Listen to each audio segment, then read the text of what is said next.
the kind of person who gets caught up in the latest gotta have it craze? Yeah, I am. Yeah, I guess you'd say that. Yeah, I'm guilty, but I try not to when I think about it. I don't feel there's a need for me to have it. I gotta have it. But I do like nice things, you know? No, it's not really that important, and I don't have the money for it, so. It's just a waste of money. They break in less than a week. I spend my money on something else. No, I dare to be unique, so I do everything the opposite. No, I believe in just being me, and if you don't like it, then that's fine. I just do what I like. I dress how I like. It's what makes me happy and what I enjoy. When a new product or gadget comes up on the market, like the iPhone or a new video game system, are you the first one in line to buy it? I wouldn't say the first because I like to be pretty cheap. The price goes down, I'll get it, yeah. I don't like really splurging and spending too much money on things. I'm more patient. I wait for it to go down in price. I only really buy things that I really need.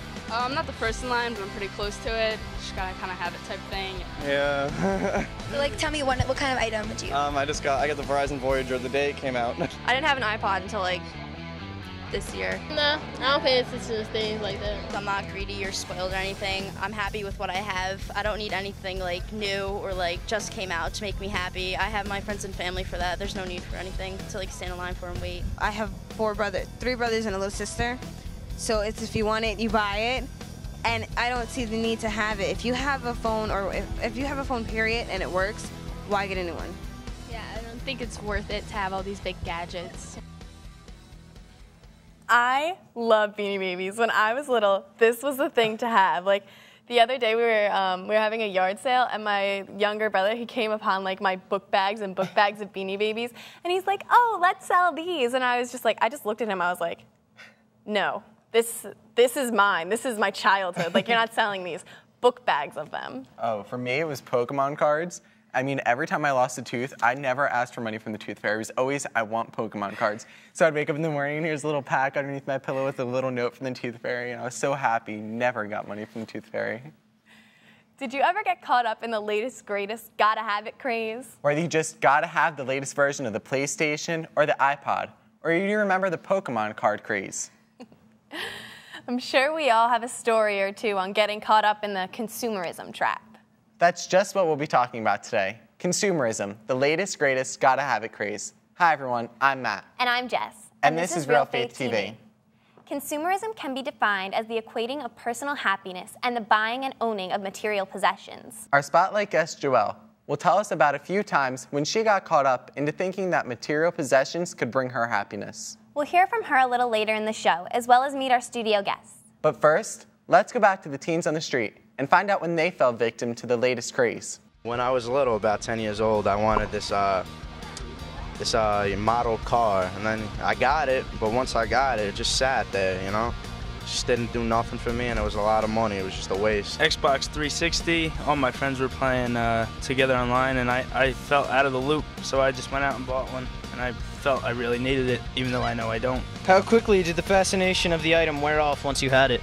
It still hasn't, a year later. The iPhone, I wanted that pretty bad, and I got it, but it wasn't really that all like what I expected to be. I give it like 2 weeks, and then I was so bored of it, so I got a new one. When I was younger, the Furby was the new thing to get, and I had to get it, and my mom ended up buying it for me when it was like out of style, but I was still thankful and grateful for it.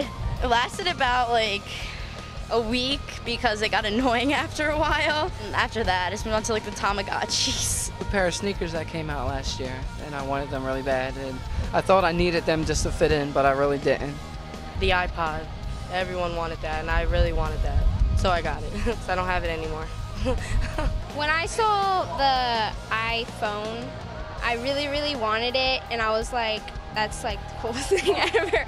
But then I started thinking about it, and the whole screen is like, you could totally break it, and it's like you're fine with what you already have. I don't know if it's the latest craze, but I really wanted a Volkswagen Beetle very badly, and my dad told me that I couldn't get one, and I was completely heartbroken, but then I got over it. I guess my iPod, but even then I waited a while for it. I don't really go for the fads. The initial excitement does wear off a little bit, but it has its utility, so I still, like it. My phone, I tried really hard to get it, and I was successful, but it was kind of stupid. I guess I got my belly button pierced, and then after a while it was just old. When I was like 7 and everybody had those like little tin lunch boxes that the watches used to come in, I had to have it, and then when I got it, the watch didn't even work. The one girl, she mentioned the Furby. I got mine when you couldn't find them anywhere. Like, they were selling out so fast. So my uncle went out to get me one, and he came back, like, so late at night with it. And I got it, and I loved it at first, but then it really scared me because it just kept, like, talking, and it got so old so fast. I, like, threw it in my closet. Couldn't take it. Let's meet our studio guests and find out if they've ever been caught up in the latest, greatest gotta have it craze. Good idea. They are Kira, Vince, Kim, Phil, Chris, and Kalechi. So are you guys the kind of people who get caught up in the latest consumer craze? Every once in a while, when I feel like there's something big, I'll have to go out and buy it. But usually I just kind of wait till the price drops down so I could save some money on it and maybe it won't be as popular then. I usually don't, but when the Tamagotchi came out, everybody had to have it, and all my friends made a big deal about it. So when I got one, it was so boring. All it did was get sick, so I gave it to my friend, and it was done. And more often than not, I'd try to go out and get them, but I'd ask my parents for money, and they'd be like, no, you're not going to get it. You'll just throw it in your closet a week later. But at one point, like, I finally had the money, and I went out and got this headband from the show Naruto, and I got it, and I was like, it's just a strap of fabric and metal. It didn't do anything for me. I wore it once at a retreat, and then that's it. And I was like, this is useless. I wasted 20 bucks. That's like me. I like buy clothes and shoes and like bags. Like, oh my gosh. But like when the ponchos were big and like the gladiator sandals and the Uggs, like everything. It's so bad. I think it takes me a while for me to catch up with the fads. The video game craze about 3 or 4 years ago with the GameCube and the Xbox and the PS2. That was more than 4. But I didn't get those immediately when they came out. I waited until they got cheaper, and then I got all 3. Now I'm sitting here about to go to college this year. I need to get a car, and I want the Wii. I want the 360. I want the PS3, but I have to wait. Yeah, I'm usually not one of those people that gets caught up in those kind of crazes. I'm usually the one that's just like, oh, I'll wait. Maybe the price will go down. Then 3 months later, the price never goes down, and I'm just like, oh. In December of 2007, Pope Benedict XVI said that boys and girls at ever younger ages are in danger of being deceived by adults hawking false models of happiness and leading them down the dead-end streets of consumerism. He said, I think about today's young people raised in an environment saturated with messages proposing false models of happiness. It's difficult, even when you know in your heart that the product won't bring you true happiness. Sometimes you just can't resist buying it. Let's meet our spotlight guest, Joelle, and find out what her experience has been when it comes to getting caught up in the latest craze. I guess I would kind of consider myself the person who gets caught up in latest gotta have it craze with certain things like cell phones and pocketbooks. Other things like video games and things like that, I don't really, really buy those types of things. But sometimes I do, sometimes I don't. It just really depends on what kind of item it is. Not necessarily the first in line to buy it. I really like to see how well the product does after a little bit of time. But after that, as long as I see that it's going well, then I have to have it right after that. I think that some of the consumerism traps that teens fall into, they think that they have to have everything that'll make them cool, make them fit in. I know I personally love Juicy Couture. I love everything Juicy. I have sweatsuits, I have pocketbooks, everything that you can think of, I love it. I think that a lot of girls really like that. Boys, I'm not really sure about boys so much. A lot of people fall into the traps with cell phones like Verizon, new Verizon phones, iPhones, the new different types of iPods and Nano. Now they have Nano Minis with real tiny, tiny little iPods. I really think that that's like what a lot of the teens buy into, the electronics. I think that sometimes when I watch things on TV or I look online at different things, I feel like, oh, if I have that, I'm really gonna be happy once I get it. But after a while, once you realize that that's not what brings true happiness, then I think it kind of dies down. Most people see things, especially like when they see celebrities on television, they say, oh wow, they have it, they must be the happiest person in the world. It doesn't necessarily bring true happiness. It might bring happiness for a little bit, for a week, a month, but once the hype dies down, you're just on to the next thing.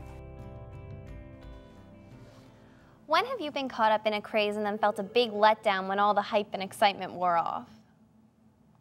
I think when the Wii came out a couple years ago, maybe even less, my brother and I, we had to have it, and we searched all the stores everywhere for it. When we finally got it, we played it that day, but then you woke up the next day and it was just, you didn't want to play it anymore. You're just kind of done. And it was ridiculous to spend all that money on something I played once. I know that feeling. When the PSP Lite came out, I had a PSP already, had the regular PSP. But for some reason, I was compelled to get the lighter one. It does the exact same thing. It has one extra feature, but I had to have it. So that Christmas, I went, my mom and I looked all over before we got it, and I got one video game extra for it. Coming to find out, my mom works nights, so I opened my Christmas presents at 12 midnight. Come to find out, there was no video game in the box. They sold me a box covered in plastic, and I think that was like a sign saying, you know what. I got the iPhone when it came out, the first one, and I was like, I have to have it. It's so cool. But now, like, it's just my phone now. I'm kind of like, it's okay. Like, but I still love it. So I don't feel like the hype died down necessarily because I'm still like, I love it. But I had to have a cell phone too when the chocolate phone came out, you know, the one that slides back and forth. I had to have the bright green one, my favorite color. So I waited, and I finally got it for Christmas, and I loved it. And I was so excited. I was playing with it, sliding it open, close. And 2 weeks later, a new one came out, a better one. And I was so bummed. And I was like, ouch, bummer. For me, I was one of the very first people in my group of friends to buy Guitar Hero 3. I bought it the first day it came out, and then the very next day, the first time I played it, I beat it in a day. And I was just like, wow. Yeah, back when Yu-Gi-Oh cards came out, I was just like, I don't like this. Then my friend gave me a card, and I was like, okay, let me get a few. So I got a few, and like 2 weeks later, I had like over 100 cards, and I was building a deck and playing with them. And then like a year later, I looked at it, and I was like, I wasted so much money on this. What was I thinking? And my mom was like, I told you so. You know, I'm one of those like Sims freaks, and I have like every expansion pack. And what really gets me mad is like every time you buy an expansion pack, it's like a month later, a new, better one comes out with more features and everything, and you're just like, another one? I have to spend another $30-something. It just gets so much. We live in a comprehensively connected world. Sometimes it can seem like a 24/7 consumer-driven paradise of greed and gratification. You don't have to leave your house to shop, or even leave your bedroom to be entertained and informed. It's easy to get caught up with these latest gadgets and devices. Let's go back to our interview with Joelle, who will tell us how she finally saw the light. And realize that we should look inside of ourselves and to others, because the latest gadgets and devices will never be enough.